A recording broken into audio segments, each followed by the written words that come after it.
Maturidade é um trem muito doido, né? A gente sempre acha que a gente tem, quando a gente vê, a gente não tem.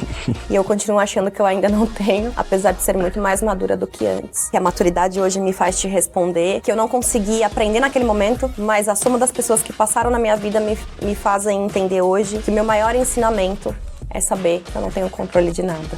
Nossa. Eu não gosto de conversas que começam tudo bem, no meio tá tudo bem e finaliza tudo bem, tipo uma propaganda de margarina. Então eu gosto de, de variar. Queria te perguntar o seguinte, hoje, que tipo de conflito você tem que lidar com o time? O ser humano é conflitante. Eu não quero parecer generalista, mas eu preciso fazer essa introdução. Eu fui uma pessoa conflitante. Que eu tô conversando com você, não adianta eu só falar, porque o meu papel é até aqui. O papel daqui agora em diante é você se cuidar, é você se curar. Porque no ambiente de trabalho, Mariotto, a gente não... É difícil? A gente não tá pra ser o terapeuta do time, a gente não tem formação pra isso. Perfeito. E a gente precisa também saber isso e reconhecer que o nosso papel é limitante. Seja muito bem-vindo, seja muito bem-vinda ao Círculo de Confiança, podcast da RLA. Eu sou o Felipe Mariotto, cofundador da RLA, idealizador ali do Fraud Bootcamp e host do podcast. A gente traz aqui pessoas profissionais do mercado, altamente gabaritados aqui, para a gente bater um papo, entender como é que é o dia a dia deles, entender o que eles estão fazendo, como é que a gente está impulsionando as soluções aqui no nosso Brasil e ao redor do mundo, por que não? Hoje eu estou com a Lívia Soares. A Lívia é CRO do Alaume, Chief of Revenue Officer. Isso. Seja muito bem-vinda. Muito obrigada, vou amar esse papo contigo. Eu espero que vocês gostem, a gente já vai começar. Queria começar te perguntando quem é a Lívia profissionalmente? Quem é a Lívia profissionalmente? Que pergunta genérica, como que eu vou responder essa? Bom, a Lívia profissionalmente é uma pessoa extremamente dedicada, muito focada e direta, assim, profissionalmente falando, a forma como eu trabalho em todas as empresas que eu passei sempre foi com muita persistência, com muito foco e com as diretrizes claras, né, para encontrar... para chegar no objetivo final da empresa. No final do dia é isso, né? Quando a gente está nessas posições. Não sei se foi exatamente essa pergunta que você me fez, mas eu, enquanto profissional, me vejo assim. E acelerada, né? Eu sou ligada no 220, então, galera, é difícil de acompanhar, assim, eu entendo por quê. Mas, para mim, o tempo é a principal variável de um business. Eu sempre digo isso. E de uma pessoa também, né? E de uma pessoa também. A gente vai entrar naquela outra. Qual é o seu principal medo? É de uma pessoa também. Hoje você está em que cargo? Ocupa que cargo? Legal. Hoje eu estou na estrutura da empresa que eu atuo, que é o Alaume, como Chief Revenue Officer. Então eu tenho todas as áreas de negócio abaixo de mim, as principais, quando a gente pensa num funil de vendas. Então eu estou nessa posição. Hierarquicamente, dentro de uma companhia, está para um cargo de diretora. Então é isso. Antes disso, você estava onde? Antes disso, eu estava na Imlade, uma empresa também do segmento de prevenção à fraude. E a minha última posição lá, na verdade, foi já na aquisição da LexisNexis, que a LexisNexis adquiriu, a Imlade. E eu estava como diretora de vendas Brasil. Muito bom. Hoje você lidera quantas pessoas? Hoje no meu time, diretamente eu lidero 3 pessoas, são as 3 lideranças das áreas, mas o meu time tem 20 pessoas. E como você se formou como líder? Essa pergunta é muito boa, porque quando você me faz a pergunta de como eu me formei como líder, eu não tenho como não te contar um pouquinho da minha trajetória. Muitas pessoas nascem líderes natos, outras pessoas precisam construir isso. Eu até hoje não consegui identificar se isso é uma liderança nata, que já veio de mim, mas eu consigo identificar e reconhecer que foi a minha trajetória que me trouxe hoje na líder que eu sou. Então, eu fui líder desde muito cedo, fui sócia na Vetex, que é uma plataforma de e-commerce, não sei se todo mundo conhece, e com 21 anos eu já tinha 2 pessoas reportando para mim. E eu aprendi na marra a diferença do que era ser líder e do que era ser chefe, né? Porque você queria gerenciar, ainda mais uma pessoa tão certinha como eu, que quer as coisas todas certinhas. Eu aprendi a ser líder com os times. As pessoas abaixo de mim me ensinaram muito a como liderá-las. E eu continuei como líder até os meus 30 anos, que foi quando eu saí da sociedade da Vetex, que eu tomei essa decisão. E fui para uma posição que eu não era de líder, eu não tinha ninguém, eu era sozinha. Foi incrível perceber que o que eu sei fazer é liderar. Então, quando eu tive essa mudança e todos os desafios, né, que eu tive na Vetex enquanto líder e passar por uma empresa, eu passei pela Elo, que foi a bandeira de cartão, sem nenhuma equipe, consegui entender que eu funcionava muito melhor com a equipe. Quando eu fui para a Emailade, eu também fui sem equipe, mas aí eu já fui com um plano de carreira setado. Eles já sabiam que eu tinha o desejo de ter equipe, né, e de ter a diretoria Brasil. Eu acredito que o que eu sou hoje como líder, só para te responder mais diretamente, é a construção de pessoas que passaram na minha equipe, que me fizeram perceber e lidar com muito mais compaixão para com o outro. Porque eu acho que liderança é sobre compaixão, não é nem sobre empatia, porque é muito difícil ter empatia por você se eu nunca vou viver. Você é um homem, eu sou uma mulher, então eu nunca vou saber como você foi criada, o que você teve que passar. Então eu acho que hoje eu sou uma líder com compaixão. E eu consigo identificar que esse último ano foi incrível para eu identificar que a palavra certa é essa. O que mais te transformou? Ou como a Lívia se transformou nesse período de era líder, deixa de ser líder, descobre que vai ser líder de novo? O que transformou aí dentro? Eu me sinto muito realizada quando eu vejo o outro se realizando. Sim. Então, existe uma felicidade em mim de ver os meus resultados, e eu gosto de entregar os meus resultados e ver aquilo lá, nossa, fui eu que fiz. Mas a minha felicidade é muito maior quando eu vejo alguém da minha equipe fazendo. Então eu descobri assim, quando eu trabalhei sozinha, que eu bati as metas, eu falava, tá, legal, tô sendo reconhecida, bacana, sou boa.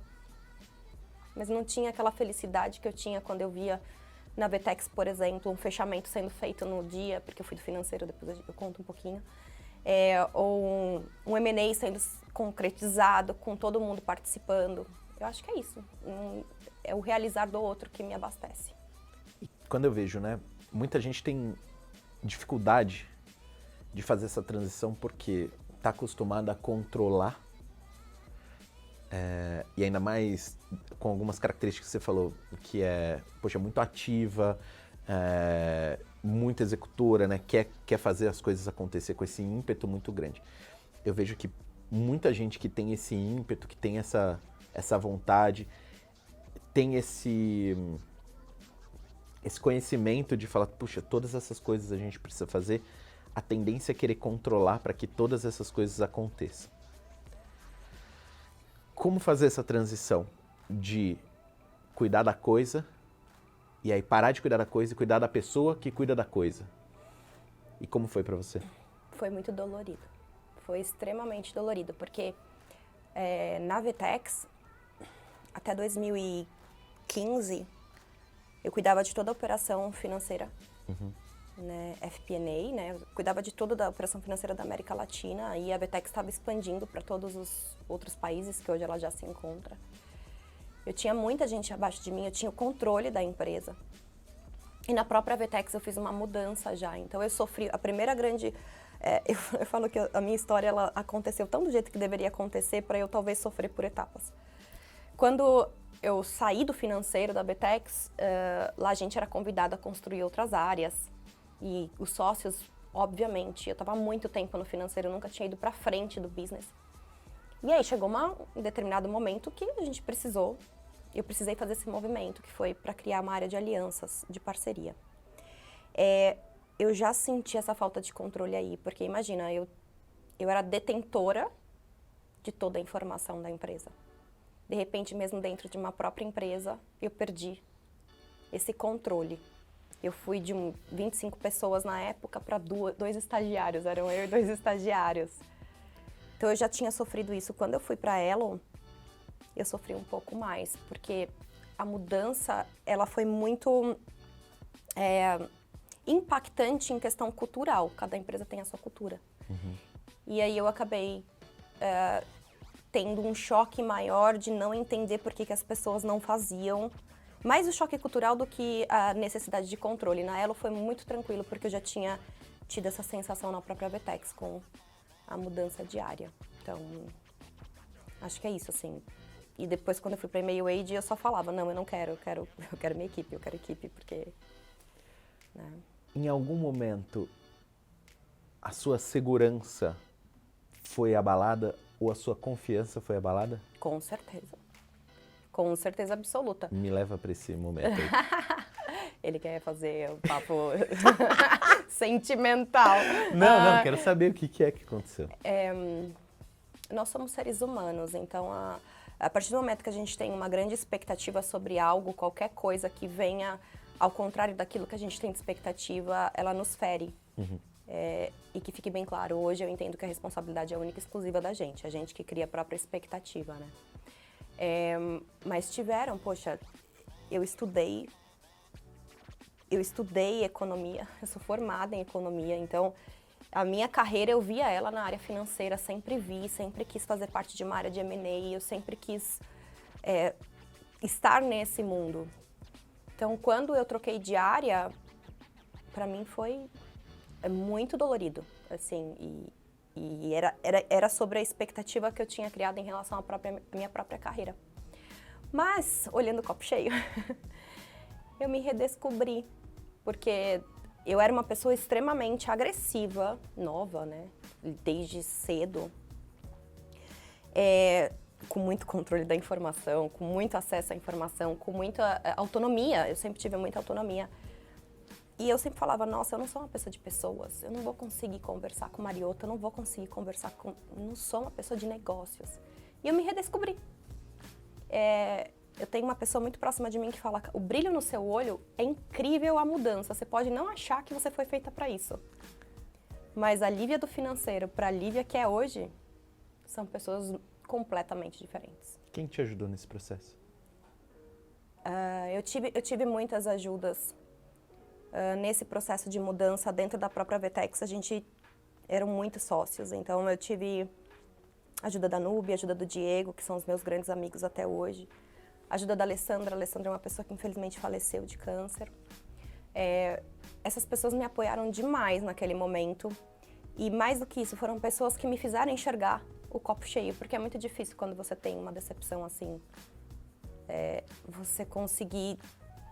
Se você não tem pessoas leais do seu lado, é muito difícil você conseguir sair daquilo e prosperar, né? Então, foram meus líderes, meus pares líderes, me lideraram bastante durante o período que eu precisei. O que se você pudesse destacar um aprendizado grande, talvez com um deles ou com mais de um, o que seria? Hoje, eu vou falar de uma maneira geral, porque acho que não é bem... Na época da Vetex, maturidade é um trem muito doido, né? A gente sempre acha que a gente tem, quando a gente vê, a gente não tem. E eu continuo achando que eu ainda não tenho, apesar de ser muito mais madura do que antes. E a maturidade hoje me faz te responder que eu não consegui aprender naquele momento, mas a soma das pessoas que passaram na minha vida me fazem entender hoje que o meu maior ensinamento é saber que eu não tenho controle de nada. Nossa. Pra mim, assim, é o meu guide. Toda vez que eu entro né, eu sou humana, toda vez que eu entro em algum questionamento, toda vez que eu acho alguma coisa, eu sempre penso o que está no meu controle e o que não está no meu controle. Isso é meu, isso é do outro. Acho que esse foi o meu grande aprendizado dos últimos anos, somando todas as minhas experiências. E eu não consigo identificar isso lá, tá? Quando você é muito controlador, não sei se você é. Eu sou pra caceta. É muito difícil você conseguir escutar o seu colega, o seu amigo, o seu parceiro falando, meu, você é muito controladora, você tem que segurar. Não, você não escuta. É um processo, é aquele negócio, tá bom, vai pela dor. Vai pela dor, vai aprender pela dor, porque você não quer aprender pelo amor. Me dá um exemplo Do de uma quê? situação? De uma situação de... De controle e como a Lívia antigamente reagiria, como a Nossa! Lívia hoje reage. Você tá doido. O meu controle era tanto que eu queria que todas as áreas funcionassem de forma orquestrada, da maneira correta, para que a gente pudesse atingir o resultado, vendo que todo mundo estava se esforçando na mesma medida. Então, para mim era assim, por que eu tô me esforçando mais? Por que eu tô fazendo isso acontecer? E aí eu olhava e falava, mas se ninguém fizer o que eu tô fazendo, não vai conseguir. Só que o que eu tinha de controle nos outros lugares? Eu não tinha nada de controle. E eu surtava com as pessoas por causa disso, assim, literalmente. Eu questionava, eu perguntava. Eu tinha esse poder. Poder é uma coisa também que não existe, né? Este poder naquele momento. Então isso era uma forma de controle. E depois eu não consegui perceber. Então hoje, quando eu tô numa situação dessa, que eu olho e falo, mas aquilo lá podia estar sendo diferente, aí eu paro e penso. Não. As pessoas vão continuar fazendo do jeito que elas estão fazendo. Não é pessoal. O que eu posso agregar e como eu posso conversar para mostrar o meu ponto de vista. A escolha da pessoa é a escolha dela, se eu não tiver responsabilidade sobre aquela área, né? Porque uma coisa é da responsabilidade, outra coisa é do controle. Então, eu era muito controladora nesse nível. Eu era controladora de ver o horário que as pessoas chegavam, o horário que as pessoas saíam. Nossa, Deus me livre, Deus, eu sou melhor. Graças a Deus. E acho que isso passa por confiar, né? Com certeza, com certeza. Como é que a gente constrói confiança? Marioto, para mim, o tema polêmico da confiança. A maioria das pessoas, elas têm essa linha de construção de confiança. Eu vejo muito ao contrário disso, e talvez seja por causa da minha história de vida, né, como foi a minha criação, a história dos meus pais. Mas eu costumo confiar em você no primeiro momento, principalmente se você vai fazer parte de algo no trabalho que vai dar resultados para ambos, para mim e para essa pessoa. Então, eu costumo confiar 100%. A pessoa, para mim, é um copo cheio. Então, você dá Marioto, 10? Eu dou 10, eu dou 100%. Porque se você está contratando alguém ou se você está conhecendo alguém no seu ambiente de trabalho, essa relação de confiança, para mim, eu estou contratando a melhor pessoa para aquela melhor posição, para entregar aquele resultado. Eu não consigo ver eu construir uma relação de confiança com alguém. Aí sim que eu te trago, para mim, é uma construção de lealdade. Então, se a pessoa começa com 100% da minha confiança com o copo cheio, a hora que ela perde de vez. Porque para mim, confiança, veja, é só se ela faz coisas muito fora de valor, tá? Que ela perde de vez. Não é uma coisa que a gente tem que respeitar que o outro é diferente da gente. A gente não controla, né, o outro. Mas eu acho que quando você constrói a lealdade, que a lealdade para mim é a soma das entregas, da admiração, de tudo que a gente faz junto, de tudo que a gente constrói junto, é muito difícil você conseguir destruir uma confiança. Então, para mim, eu foco muito mais na lealdade do que na confiança. E aí você vai me pedir um exemplo, então eu vou te dar um exemplo. Já entendeu? Já entendi. Eu e a Luciana Lello, por exemplo. Tá. A gente se confiou de primeiro momento 100% para fazer um projeto junto. Eu estava na Vtex, ela estava na Visa na época. A gente teve que se confiar, porque os nossos chefes estavam se matando. Então, a gente teve que se confiar, vamos entregar isso.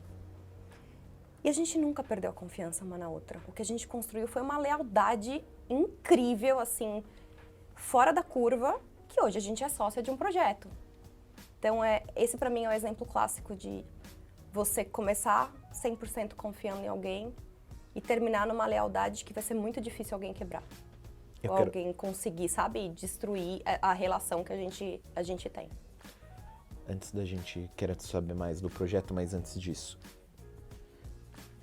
eu posso dizer então que a lealdade cresce conforme a gente vai vivendo momentos intensos ou desafios? Então, quanto mais momentos que a gente compartilha e mais desafiador, se a gente tem que dar a mão e atravessar esse vale aqui, você acha que é nesses momentos que que a lealdade vai sendo construída? Eu acho que esse é um dos momentos, mas tem também o momento de como a pessoa está te apoiando em determinadas situações, como é a reação dela. Como assim? Vou te dar um exemplo. Se eu tô mal, por exemplo, como você, enquanto meu amigo leal, tá agindo em relação àquilo? Não é só nos momentos, talvez no meu momento desafiador, não no nosso momento desafiador. Uhum. Então a lealdade você prova quando você sabe que, pô, eu tô lá 100% pra você. E não é fisicamente, porque as pessoas também têm essa... Mas eu tô aqui, você é a minha prioridade, eu sei que você tá precisando, eu sei, sabe? Me liga, me atende, vamos conversar. Eu acho que é isso, é uma construção de uma troca, assim, que é aquela coisa que a lealdade não deixa nem você nem ter questionamento de achar que aquilo vai deixar de existir. Uhum. Sabe? O tal dos ciúmes e tudo mais, não existe. Porque você confia tanto que aquela troca é genuína, a lealdade é genuína. Uhum. Que é isso. Eu acho que além dos desafios profissionais, é que aqui a gente tá misturando profissional com o pessoal, tá ficando uma loucura. Eu acho que os desafios profissionais, eles são sim muito mais ligados à soma dos desafios superados e de quanto você pode contar com aquela pessoa nos momentos. Como é que você separa a vida pessoal de Não profissional? se separa. Quem separa, me conta aí. Me conta como que é essa... Eu acho que quem separa acaba não conseguindo sustentar, porque veste um personagem. Eu sou muito autêntica. Mas hoje eu consigo trabalhar limites, né? Uhum. Principalmente na posição que eu estou. Então imagina, eu construí 3 áreas que normalmente nas empresas elas são apartadas. Natural, qualquer estrutura de empresa você vê área de growth, área de comunicação, área de vendas totalmente apartada, cada uma numa diretoria. Eu consegui construir e consigo provar hoje o quanto a sintonia dessas 3 áreas juntas alavancam absurdamente. E eu consigo ver exatamente a lealdade dessas 3 pessoas para com o propósito da empresa e para comigo. Uhum. E eu tenho vários exemplos no dia a dia sobre isso. Eu não vou ficar falando aqui, senão a gente não vai acabar nunca mais esse papo. Eu quero voltar um pouco. Você falou da Luciana Uhum. e de quando você estava na Lexis? E ela na Visa? Na Vetex. Você estava na Vetex. A gente se conheceu na Vetex, E aí, dali, cria-se um elo. Um elo. Um elo de confiança. Vai se transformando, talvez, em lealdade. E aí, entra-se num projeto. Hoje você está na Laume. Na verdade, ela me chamou para trabalhar na Imeleide primeiro. Ah, é? Eu respondi para Luciana durante 2 anos. E quando ela me chamou para trabalhar na Imeleide, foi o meu primeiro cargo de vendas. E é sobre isso que eu falo da lealdade e da confiança. Porque eu falava para ela, você tá muito maluca. Eu nunca vendi, você tá muito maluca. Aí ela falou, você precisa se realizar. Você precisa se ver. Você precisa entender que você é muito boa nisso. Que o seu perfil é diferencial, que ninguém tem o background que você tem. Não é ninguém. É muito difícil você ver alguém com um background que você tem, a sua capacidade rápida, a velocidade de pensamento. E ela me convenceu pela lealdade a estar numa posição que eu nunca tinha visto pra mim. Então aí depois disso eu saio da LexisNexis, ela ainda, na aquisição ela deixou de ser, né, a minha direta, mas a gente ficou lá bem próximo. E aí eu saio da LexisNexis pra construir as áreas do Alaume de negócio, que estou há 3 anos lá, muito feliz. Muito bom. Me conta um pouco mais.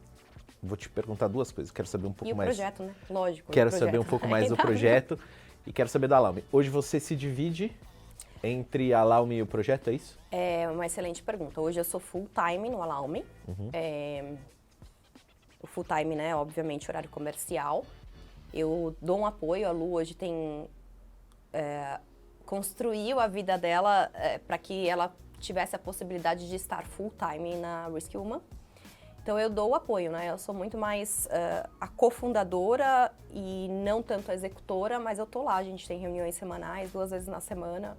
A gente tenta construir algo, mas ela tá muito mais envolvida no dia a dia, vamos dizer, na operação, né? Porque quando você tá montando um negócio é muito mais operacional. Uhum.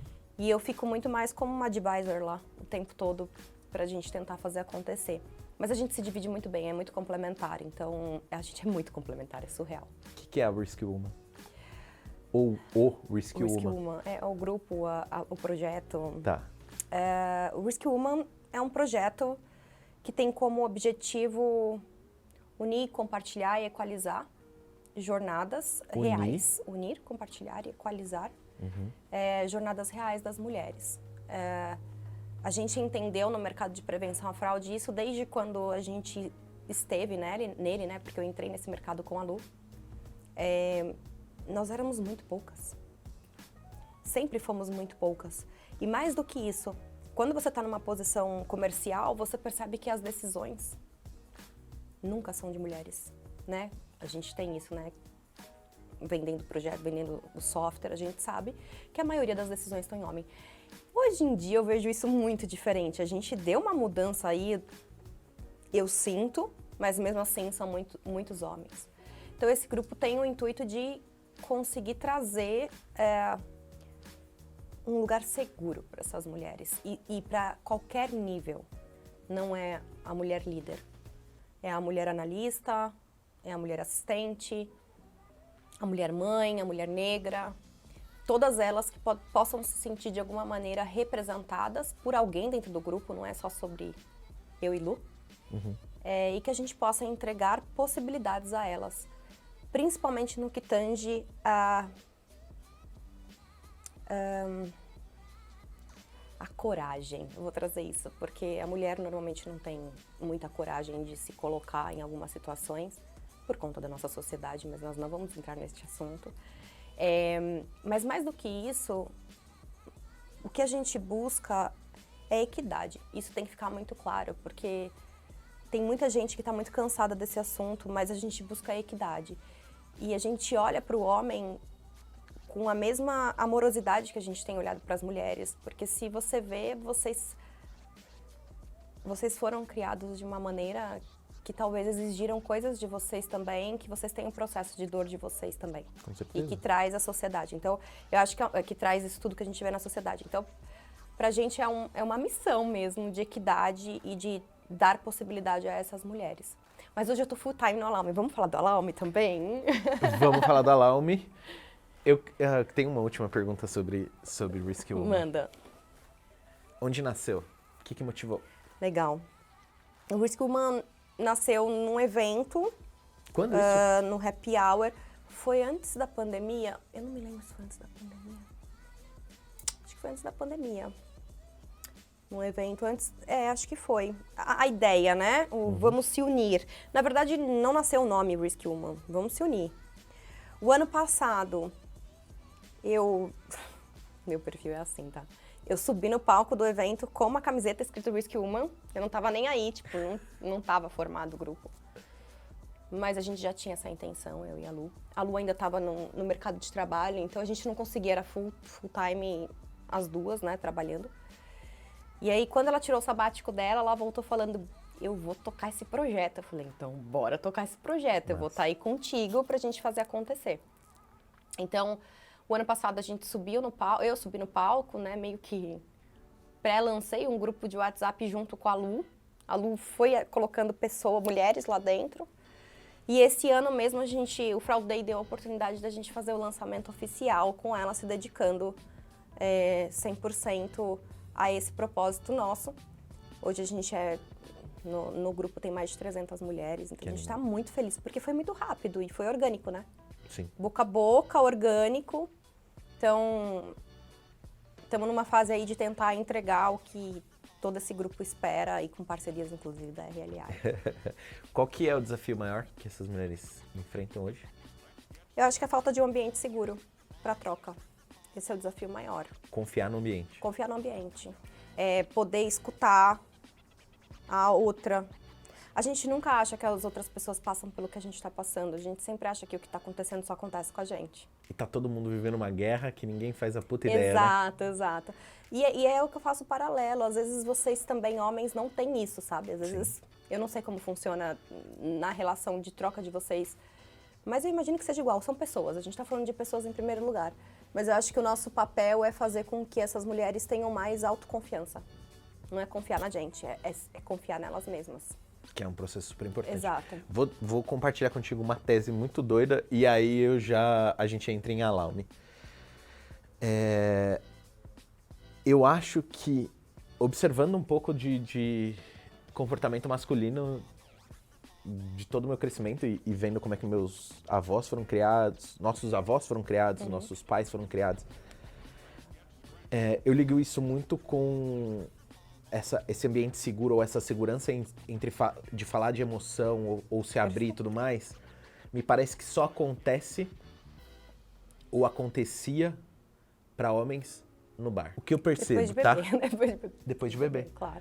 Quando o Reginaldo Rossi canta que garçom aqui nessa mesa de bar e ele fala da decepção amorosa dele, é o álcool que faz... agora eu vou falar meio esquisito, mas o álcool traz um descolamento da realidade pro homem e aí permite ele se abrir. Vulnerabilizar. Porque aí, se alguém fala, ele fala, não, eu tava bêbado. Tava no efeito do... Eu nem lembro. E na verdade é a muleta no sentido de a desculpa é o que faz ele se abrir e poder falar. Então por isso que na frente de todo o bar tinha um monte de homem parado lá conversando. Graças a Deus me parece que a gente tá numa geração muito mais madura de homens. Eu acho que sim. A gente evoluiu muito, eu acho. Eu acho que sim. Eu acho que a gente vive em bolhas. Total. Né? E aí, quando a gente olha nessa nossa perspectiva, Total. dá pra perceber que tem uma melhora na bolha que a gente convive. Uma liberdade maior, né? Mas a gente tá falando de um Brasilzão. E aí você trouxe a analogia da bebida. Cara, é a bebida que faz o homem bater na mulher também. É surreal. É o que ele vulnerabiliza, talvez porque ele não foi criado na violência, mas é o que faz ele chegar em casa e bater na mulher também, né? Porque a bebida, ela te abre tudo, né? Te faz tudo. Homens não batem só em mulheres bêbados, que fique bem claro, não foi isso que eu falei. Mas eu queria só terminar esse tópico, se eu puder, todos leiam um livro, que é muito importante. Eu acho que os homens também devem ler. A gente tem uma responsabilidade enquanto mulher. A mulher, ela tem a tendência de ter um comportamento para ser aprovada pelos homens. E essa tendência desse comportamento é criar meninos homens machistas. Isso. Muito isso. O livro que eu gostaria que todo mundo lesse, na verdade é uma pesquisa que virou livro, ele é super curtinho, é uma delícia de ler. Chama Os Meninos São a Cura do Machismo. E aí por isso que eu trago essa visão de equidade. A gente fala muito do feminismo, né? Não sei se todo mundo sabe a diferença de feminismo e feminismo. Pode falar, por favor. O feminismo é quando a mulher quer ser mais que o homem. Então, é o rebaixamento do outro. Para eu ser mais. Então, já que você, homem, sempre teve tudo, agora eu quero ser esse tudo. Quero te colocar naquele lugar de sofrimento. Naquele lugar que eu sempre estive. Uhum. O feminismo não. O feminismo, ele é a busca pela equidade. Então... E os homens confundem muito isso, porque meus irmãos até às vezes falam, você é uma feminista. Eu falo, sou mesmo, com muito orgulho, eu quero que você tenha, eu quero que a gente seja igual. E aí quando eu expliquei isso pra eles, que eles entenderam, então existe uma diferenciação, existe sim. E existe em todos os âmbitos da nossa vida o extremismo, né? Claro. Assim como existe o extremismo dos homens, que tem essas coisas ainda, não sei se você viu esses perfis de pílula azul. Ai, gente, é uma coisa muito louca. Mas, de qualquer maneira, esse livro, só voltando no livro, porque eu acho que ele é essencial, ele me trouxe uma visão muito de amorosidade mesmo para com o homem, porque eu acho que é uma história. Então, sem julgar ninguém, as nossas mães, a minha mãe talvez tenha educado os meus 2 irmãos dessa forma. Com certeza. Para receber uma aprovação da sociedade, né? Homem não chora, engole esse choro. Homem não usa rosa, sabe? E aí você vai minando o homem de conseguir falar sobre os seus sentimentos. O que faz com que ele desconte isso de alguma maneira, né? Uhum. Com certeza. No futuro dele. Essa insegurança, ele cria um ser humano cheio de insegurança, né? Que precisa ter válvula de escape, seja lá com ela qual for. E por mais que a mulher veja várias mulheres no mercado de trabalho, muitas delas não conseguem ver mulheres na minha posição. Elas não aceitam, é meio inconsciente, não é uma coisa consciente, é inconsciente. É muito louco. Eu percebo isso. É muito louco. Muito isso. Como é na Laume ser Chief of Revenue Officer? É maravilhoso. Eu adoro a minha posição. E culturalmente? Culturalmente, a empresa me dá o espaço, me dá autonomia, me reconhece, me trouxe para fazer o desenvolvimento das áreas, então vou só retomar aqui, sendo repetitiva. Para criar as áreas de negócio, elas não existiam. Para contribuir com a criação de uma cultura SaaS, né? O Alaume nasceu dentro da Tempest, a maior empresa de cibersegurança, mas a cultura SaaS, ela é uma coisa muito nova. Eu tenho muito espaço, eu sou muito respeitada, meu líder incrivelmente me respeita nesse sentido. Obviamente que em todos os lugares a gente vai ter situações porque é o ser humano, não é a empresa. Eu costumo dizer, é o ser humano, não é a empresa, não é culpa da empresa, é culpa do ser humano, você não consegue mudar uma coisa tão enraizada. Mas deixa eu só comentar isso que é muito legal, ninguém sabe, eu vou contar aqui. Eu tenho 3 homens na equipe, das 20 pessoas são 3 homens só. Caramba! Não foi proposital, gente. Eu não tenho preconceito inverso. Mas eu acredito muito que a gente tem essa missão, ainda mais nas áreas de negócio, que você tem muitas mulheres, né? Muitas mulheres trabalhando na área de negócio. Acho que a gente tem essa missão aí de levar e equalizar e trazer essa comparação também. Mas os 3 homens que estão na minha área são incríveis, são parceiraços. E eu não deixaria de contratar um homem também por causa disso. Na verdade, hoje eu não contrato, quem contrata são eles, né? São os times. Eu tenho um líder homem e 2 mulheres hoje no meu time. Um líder homem e Um homem e 2 mulheres. Na verdade, são 4 líderes, porque tem a coordenadora de pré-vendas. Então, são 3 mulheres e 1 homem. E eu gosto Eu costumo dizer pro pessoal que quando a gente tá conversando assim, e ainda mais essas conversas que muitas pessoas assistem, eu não gosto de conversas que começam tudo bem, no meio tá tudo bem e finaliza tudo bem, tipo uma propaganda de margarina. Então eu gosto de variar. E aí eu queria te perguntar. Não, pode fazer, eu não tenho erro não. Queria te perguntar o seguinte: hoje, que tipo de conflito você tem que lidar com o time? O ser humano é conflitante. Eu não quero parecer generalista, mas eu preciso fazer essa introdução. Eu fui uma pessoa conflitante, boa parte da minha carreira. Como assim? Eu fui uma pessoa conflitante. Na Vertex eu era... Imagina. Mas combativa, você diz? Ou conflitante? Não, era imatura. Gente, todo mundo tem que reconhecer a evolução. Se você não evolui, pra mim aí tá errado, sabe? Sim. Quando você consegue olhar pro seu passado e falar pra todo mundo que tá te escutando o que você foi e o quanto aquilo foi ruim e você conseguir mostrar o quanto você melhorou, isso é humildade pura. Tipo, eu tenho muita humildade de assumir que, nossa, eu sou um ser humano quase que iluminado, zen. Zen. Mas sim, fui. Então, por entender o sentimento, como que eu lido com conflito hoje? Eu acho muito importante que todas as pessoas, primeiro que eu tento ser a mediadora do conflito. Tá. Tento não mais me colocar em conflito, porque eu acho que conflito ele acontece quando você traz aquela situação pro seu pessoal, quando ela te fere. E aí isso faz você se transformar e você reagir. Não faz você internalizar e analisar aquilo. Então, no passado, por exemplo, eu tive uma situação de conflito entre os gerentes. E quando me trouxeram isso, porque trouxeram, né? Um de cada lado. Em vez de eu ser aquela pessoa que fala, não, vamos resolver, vamos pôr todo mundo dentro da sala. Eu falei, não, eu quero escutar um por um.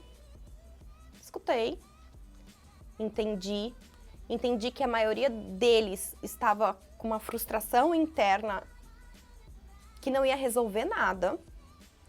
Consegui mostrar a perspectiva de você sair do pessoal e focar no resultado. E eu tive um resultado incrível. Foi uma mudança de clima surreal, assim, de criar até uma parceria. De lealdade. Não diria de lealdade, porque eu acho que isso não conseguiu ser construído a tempo. Mas de um ambiente tranquilo, porque não estava sendo tranquilo. Então aí quando você olhava para uma gerente, estava sobrecarregada. Então por que você tá assim? Por que isso aconteceu? Eu tô sobrecarregada, tô cansada, tô isso. Ah, então tá bom. Então peraí, isso eu posso resolver. Tira a pressão. Né? Aí você olhava para o outro. Então o conflito ele acontecia porque estava um desequilíbrio de responsabilidade. E essa mesma liderança chegou para mim e falou: nossa, você conversando comigo agora, eu nunca tinha te falado que eu estava sobrecarregada. Então, assim, eu acho que você precisa analisar o indivíduo diferente. Não adianta eu conversar com você de uma forma, ir lá conversar com o Fabi de outra, ir lá conversar com Diana de outra, sabe? Não adianta, cada um tem a sua história. E eu preciso ter essa sensibilidade e percepção de que o impacto da minha fala vai ser diferente em cada uma dessas pessoas. E o como eu preciso liderar situacionalmente. Então, eu preciso me adaptar àquela situação. Eu lido muito com conflito desse jeito hoje em dia. Eu vejo que, da minha experiência, pouca experiência, eu vejo que a gente tem que estar sempre lembrando que a porta está aberta. Porque muitas vezes a gente fala, como líder, a gente fala: meu, a porta está aberta, você pode falar qualquer coisa para mim. Sempre. Beleza. Passa X tempo, a pessoa ainda está insegura.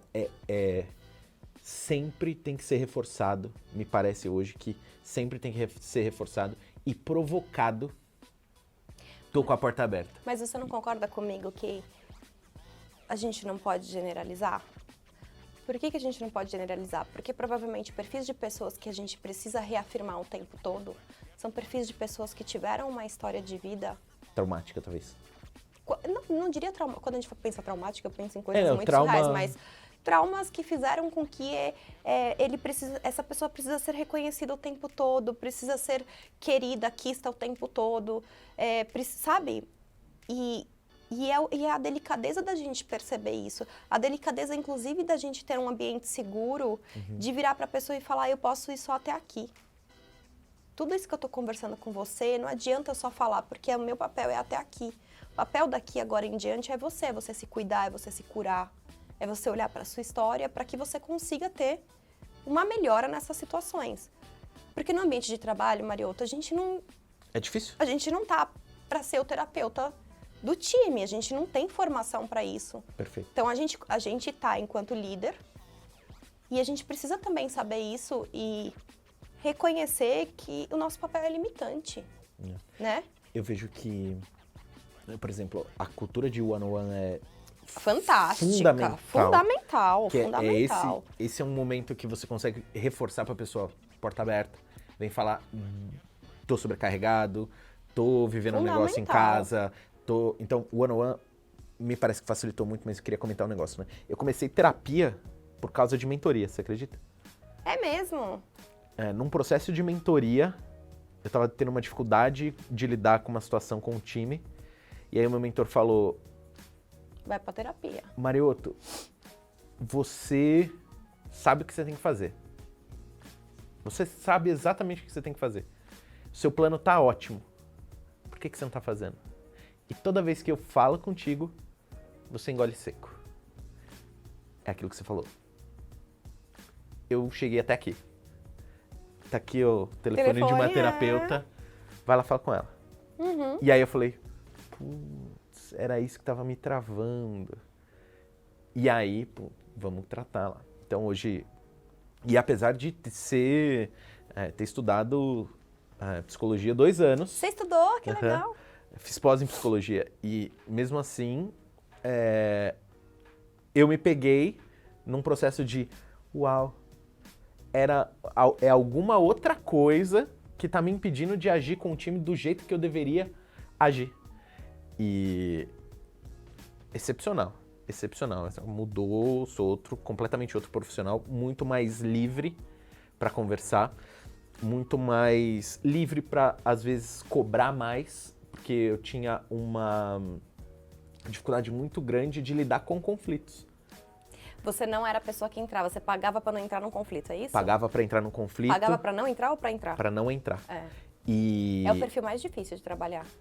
Pagava para não entrar, e quando entrava eu era o mediador. Mas só para mediar. Então, E era um processo absurdamente difícil que me drenava energia entrar num conflito. Hoje eu entendo como entrar de forma saudável. Conflitos são importantes quando se não tem uma comunicação violenta. É isso que eu ia te falar. Existe um aspecto positivo do conflito? Existe, com certeza. Ele é necessário pra gente Me conta. evoluir. Quando você tá... Eu imagino que para vocês isso seja muito mais real, vou tentar trazer isso para sua realidade, mas na minha visão, por exemplo, quando a gente tem uma empresa, bom, vou trazer para mim, porque você vai ficar perguntando exemplo.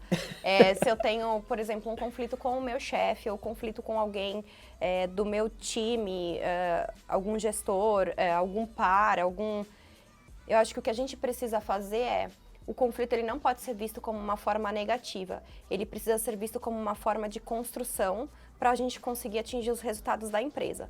Então, eu preciso entrar num conflito e numa defesa daquilo que eu acredito que seja o melhor para a empresa, mas sem violência. Porque quando eu entro num conflito, onde o foco do conflito é a resolução do negócio e não o meu ego, até a conversa não vira um conflito. Ninguém vai analisar aquilo como algo conflitante, e sim como uma troca de ideia para poder chegar num resultado. Então, eu acho que sim, que o conflito, no nosso dia a dia, ele sempre vai existir. A forma como a gente se posiciona a ele é o que vai fazer totalmente a diferença para que crie um ambiente seguro o tempo todo. Né? E que as pessoas possam ter coragem de falar, porque é muito difícil, ninguém consegue dar feedback. Gente, o trem que né, as pessoas não conseguem, tem medo de ferir o outro, assim. E eu acho que você tem que ter muita maturidade para você receber feedback também, entendeu? Então, é um processo. E é difícil, você citou um termo interessante que dar feedback faz parte do... Bons feedbacks, eles têm uma raiz ali de comunicação não violenta também, né? Claro que tem, se você... Bom, todo líder deve estudar sobre isso, tá? Porque para mim é metodologia, você tem que aplicar a metodologia de feedback para você conseguir entender que você não vai ter o seu lado pessoal, o seu rancor, a sua história sobressaindo naquele feedback. Para eu dar um feedback hoje para qualquer pessoa, e eu falo qualquer pessoa mesmo, porque para mim não tem esse negócio só pro meu time, eu estruturo ele. Então eu mostro o que eu mostro o porquê e eu mostro o impacto daquilo. E muitas vezes, mas Lívia, às vezes é a forma como a pessoa se sentiu, como você falou, tudo bem. Traz isso, traz o que te incomoda, traz como você interpretou aquilo que foi falado, porque doeu aquilo em você. Se vulnerabiliza, abre, porque a outra pessoa, a hora que você mostra isso, a outra pessoa automaticamente vai se desarmar. E o importante não desista, porque é um processo, tá? Porque dar feedback e o processo da cultura do feedback é uma construção e um exercício constante. Às vezes a gente tem vontade de desistir. Fala, poxa, eu tentei já com essa pessoa, já tentei fazer isso, já tentei fazer aquilo. Mas não, tem que continuar firme, porque eu acho que esse é o caminho, sabe? É que pra mim é tão óbvio que isso aconteça em lideranças que eu não toquei muito nesse assunto, mas tem que ter. Quando decidir que o feedback não vai adiantar e você precisa desligar? Você tem um processo, na verdade eu tenho um processo, não sei como que as pessoas fazem. Eu tenho um processo de plano de ação dentro de algo que uma pessoa precisa melhorar. E o espaço de tempo da execução, ele é totalmente proporcional à posição que a pessoa ocupa. E o tempo que ela tem para dar o resultado daquilo. O que eu quero dizer, em outras palavras, é que uma pessoa júnior não vai reagir na mesma velocidade que uma pessoa sênior. E nem é o que a empresa talvez precise, né? A cobrança em cima de uma pessoa sênior, ela é muito maior do que... a responsabilidade é sua como líder, exato, identificar isso, né? Exato. Então, a quantidade de feedback para mim, ela tá muito em acompanhamento. Então, quando você identifica um problema que isso está atingindo diretamente no negócio, você precisa fazer um plano de ação, feedbacks quinzenais, com o que você vai fazer, o que você precisa parar de fazer, o que você precisa continuar fazendo, né? E acompanhar isso.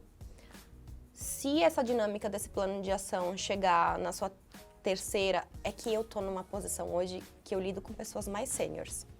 Então, pode ser que tenha uma forma de fazer isso com pessoas júniores mais espaçado, tá? O meu exemplo eu tô dando com quem hoje é o report pra mim. E o que você falou é que talvez quanto mais sênior, mais encurta Claro, a velocidade de resposta. Você precisa ter uma velocidade de reação, né? Quando você pensa em tomadas de decisões rápidas, pô, minha posição hoje é essa, eu tenho que tomar decisão rápida o tempo todo.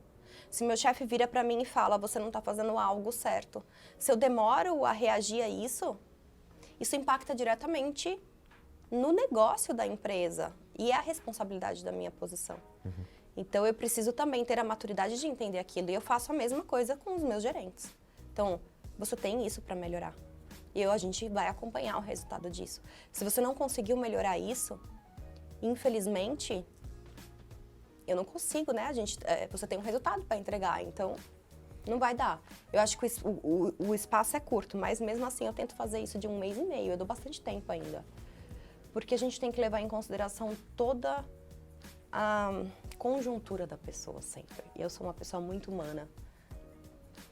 Algumas vezes isso é um problema para o business, mas esses são um dos meus valores. Então, eu preciso olhar com carinho, com afeto para o que a pessoa está passando e tentar mostrar para ela que eu estou fazendo de novo. Esse é meu limite, eu consegui chegar até aqui, né? Depois disso, se você não foi atrás de ajuda, normalmente uma pessoa sênior que nem você foi atrás do terapeuta para melhorar. Entendeu? Então... E acho que entra num ponto que você tocou lá no começo, que é mais do que empatia, né? É compaixão, porque a empatia acho que para no... Vou me colocar no seu lugar. A compaixão é, eu me coloquei no seu lugar, vim de volta, entendi o que você precisa desenvolver, o que eu posso fazer, o que está no meu alcance, e tô te falando, e tô te comunicando, eu tô criando as circunstâncias para você reagir ou sair dali. E né? de novo, e a compaixão não é eu me colocar no lugar do Marioto. É olhar mais, né? para ele e falar, eu tenho compaixão pelo que ele está passando, por mais que eu não entenda o que é. Eu preciso ter essa compaixão, isso vai me tornar um ser humano muito melhor do que qualquer coisa. Eu nunca vou saber o que uma pessoa negra passa. Então, você entende? Sim. Não adianta falar, eu olho para os negros e empatia, gente, esquecem essa palavra. A gente nunca vai saber, pessoas brancas nunca vão saber, nunca vão entender. Então, eu preciso olhar com compaixão, preciso olhar para uma pessoa trans com compaixão, eu preciso olhar para um homem com compaixão. Perfeito. Entendeu? É o que é diferente de mim e é o que eu espero dos outros, que os outros também olhem com compaixão. Cada um tem sua história, né? Então, eu acho que é isso o mais importante. A maturidade é a gente conseguir atingir esse patamar de você falar, cara, é tão bonito as pessoas serem diferentes. Sim.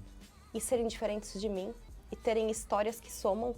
Isso que é o que dá o resultado na empresa, que é a diversidade de perfis de pessoas.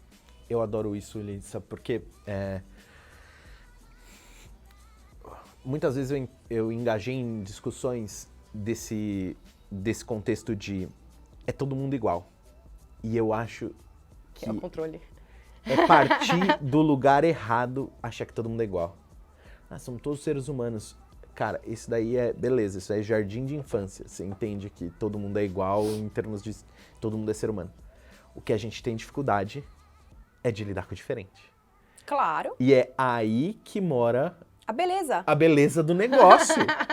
É aprender a lidar com isso e extrair o máximo e ver como é bonito, né?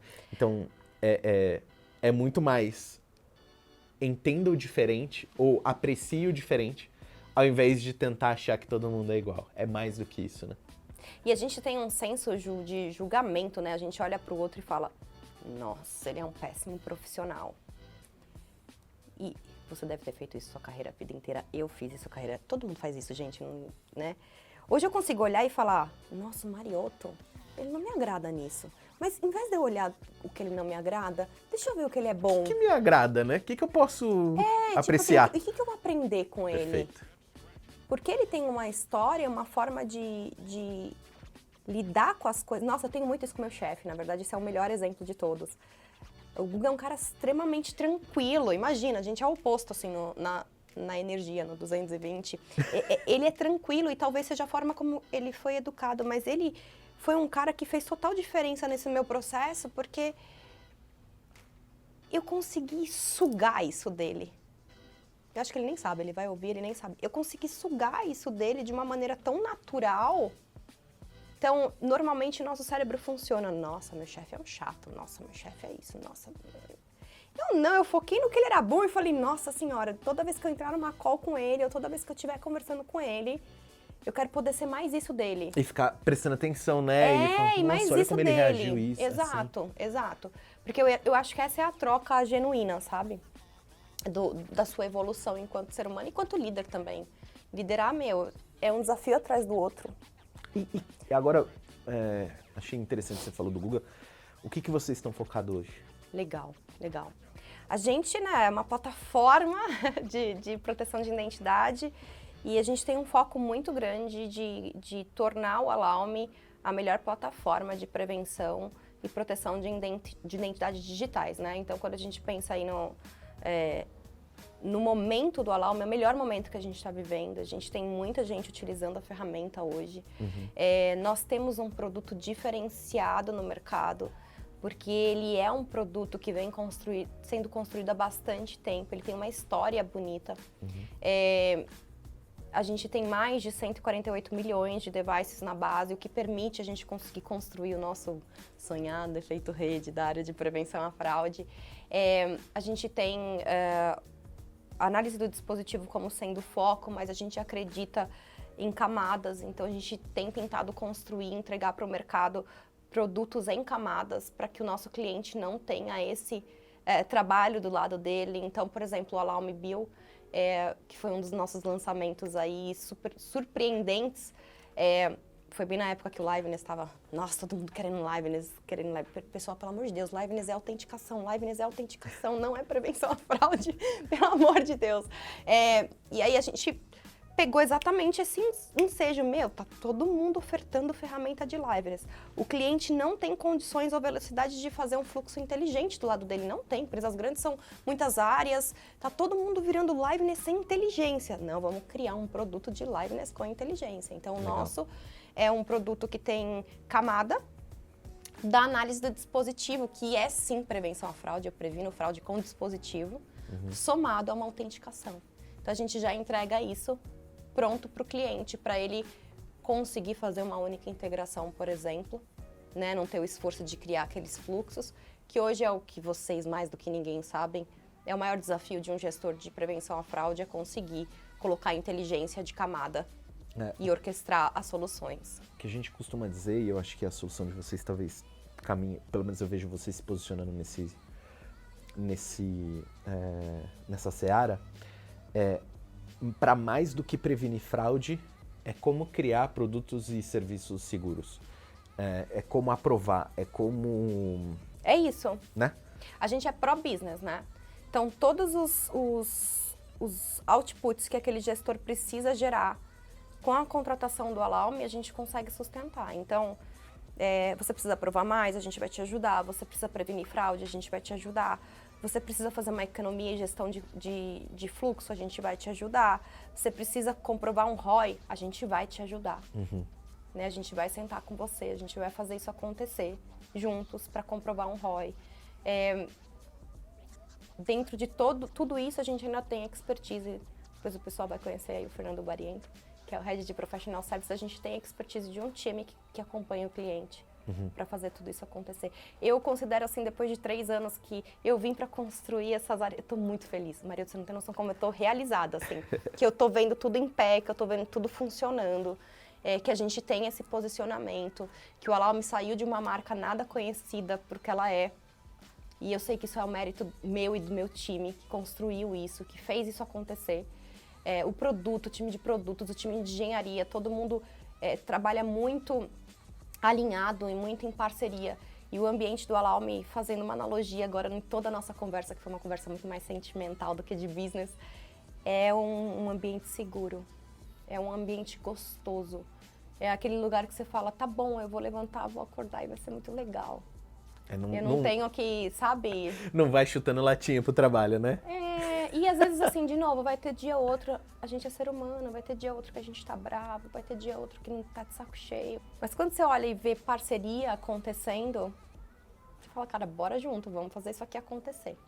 Então é bem legal mesmo, assim. Depois a gente vai contar um pouquinho mais do Alaume, mais em detalhe. Deixa eu te perguntar, e aí caminhando para talvez encerramento. Muita gente que assiste que assiste aqui e toda a nossa comunidade, eles têm diversos desafios diferentes de diversos momentos da carreira. Mas o que a gente percebe é que esse desafio da primeira gestão e esse desafio de deixar de gerir a pessoa que cuida e passar a gerir a pessoa que cuida da pessoa, que cuida do negócio. Então, você gerir gestores... Estar muito mais acima, mais distante. Isso vai te distanciando da coisa cada vez mais. E aí eu vejo uma necessidade de como é que eu me conecto, eu não saio desse... Eu não me coloco numa bolha, né? E como eu consigo desenvolver essas pessoas? Para quem tá nesses desafios, Vamos lá. o que a Lívia pode deixar aqui de talvez, recado. Gente, vai pra cá. Olha pra Perfeito. isso. Primeira liderança.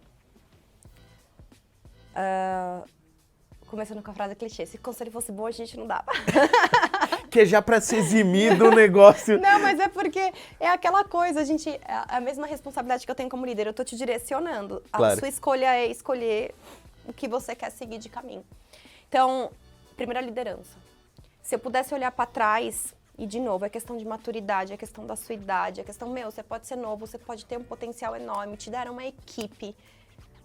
Cuidado com o ego. Não deixa subir na cabeça. E ego não é uma coisa ruim. A gente só precisa perceber o quanto isso está levando a gente a ser destrutivo ao invés de ser construtivo. Muito legal. Então, cuidado com o ego. É muito difícil identificar, mas tenta identificar.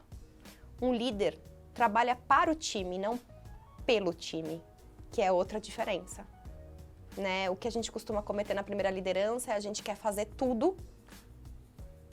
A gente acha sempre que a pessoa não vai conseguir chegar no nosso mesmo patamar De entrega. porque você sempre foi aquele executor, agora você está numa outra posição. Então, na verdade, eu acho que essa seria a minha principal dica. Você trabalha para o seu time, não pelo seu time, né? Ou por seu time. São preposições diferentes. Acho que essa seria a dica. De novo, eu acho que tem muita coisa que a gente tem que aprender errando, tá? Quem dirá eu que aprendi muito errando. Agora, para quem tá numa posição como a minha, que às vezes se sente muito distante, a gente precisa se educar diariamente. Porque quando você tá numa posição alta, você tem responsabilidades diferentes. E o time, é difícil o time entender isso. Você acha que é uma posição solitária? Extremamente solitária, assim, surrealmente solitária. Porque você tem uma responsabilidade para com as pessoas e para com o negócio na mesma proporção. Então, eu costumo dizer que dependendo da estrutura da empresa, você é o sanduíche, estão te esmagando de cima e de baixo. E você precisa conseguir não ser esmagado de alguma maneira ou se sentir esmagado, né? Eu só tô fazendo uma analogia aqui, gente, eu não me sinto esmagada. Mas, ou não se sentir esmagada por causa da responsabilidade. Tem que ter fibra, a carne tem que ter fibra. E você tá numa posição mais estratégica, então você começa a falar, poxa, chegam coisas em você que você fala, legal, aí você escuta, aí você pensa, esse entra por um ouvido e sai pelo outro, porque minha posição eu não posso mais olhar para isso. Quem tem que olhar para isso é o gerente. Né? E você também precisa se reeducar o tempo todo para não conseguir ir para a operação, porque é tentador ir para a operação, é delicioso botar a mão na massa. Eu sou uma pessoa de mão na massa. Quando eu estou na construção de um time, ou num time novo, eu boto a mão na massa com o time. Se eles estão rampando ainda, bora, vamos fazer junto, vamos pra rua, vamos vender junto. Eu sou esse tipo de pessoa. Então, por isso que eu tenho que me reeducar, porque eu tenho que saber a hora que eu tenho que me distanciar de novo para eu não impactar na autoestima dessas pessoas, porque senão eu tô impactando diretamente na autoestima dessas pessoas. No desenvolvimento dela, você tem que estar atento. Atento o tempo todo. E a mesma coisa, você precisa mostrar maturidade pra cima. Nossa, então pra mim, assim, tá sendo incrível o quanto eu tô conseguindo adquirir de vivência, de experiência nessa posição, que eu tenho certeza que vai me preparar para outros desafios, os que vierem, independente da posição, porque eu acho que isso também é uma coisa de ego. Então, eu estou, né? A gente não usou esse verbo. Eu não tenho problema de não ser mais. O título, né? Eu estou. Eu sou a Lívia, filha da Célia, filha do César. Isso eu não estou, eu sou. Agora é o meu cargo, eu estou. Ele tá aí. E eu acho que o líder, ele tem que se enxergar. Só a última dica. Você precisa formar substitutos. Esse é o seu principal papel como líder. E esses substitutos, substitutas, precisam entender que na hora que eles chegarem na sua posição, eles vão se sentir como você, eles vão ter os desafios do negócio, do resultado, os desafios das pessoas, que eles vão ser isolados, porque o time isola. Né? As pessoas, elas... E é natural, né? Não, o Brasil, ele é muito hierárquico, né? Então, as pessoas te colocam num patamar do intocável ou da intocável. Quando eu converso com outras pessoas no meu cargo, as pessoas falam, meu, é exatamente assim, às vezes, porque você fala, meu, me tira daí. Eu não tô nesse pedestal aí, não, né? Eu não tô aí nesse pedestal.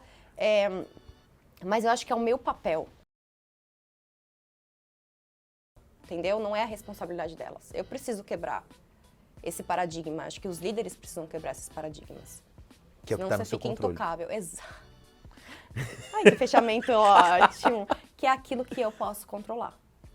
Eu não posso controlar outra, eu posso controlar as minhas ações e as minhas atitudes. É isso. Obrigado. De nada. Muito bom, adorei o papo. Eu adorei também, adorei. Eu sei que foi um pouco diferente. Pessoal, fiquem aí até o final. Espero que todo mundo tenha ficado. Sessão terapia. Com certeza, não, mas eu acho sensacional. Parabéns pelo trabalho, parabéns pela carreira. Obrigada. Espero você mais vezes aqui. Espero que a nossa parceria... com certeza vai se perpetuar. Se perpetue, se a gente consiga amplificar o trabalho de vocês. E que a gente consiga formar aí uma nova geração de líderes. Líderes. E líderes também, acho que de uma forma geral. De líderes em geral, que consigam confiar, que consigam exprimir confiança também. E acho que a gente está no caminho certo. Eu também acho, Obrigado. acho. Obrigada pelo espaço, obrigada pela escuta, obrigada pela possibilidade de a gente se conhecer mais. Eu acho que isso é o que faz conexões se tornarem realidade. Sim. E as pessoas se aproximarem. Muito obrigada. Valeu. Dá um abraço. Claro. Valeu. Dá um abraço. Claro.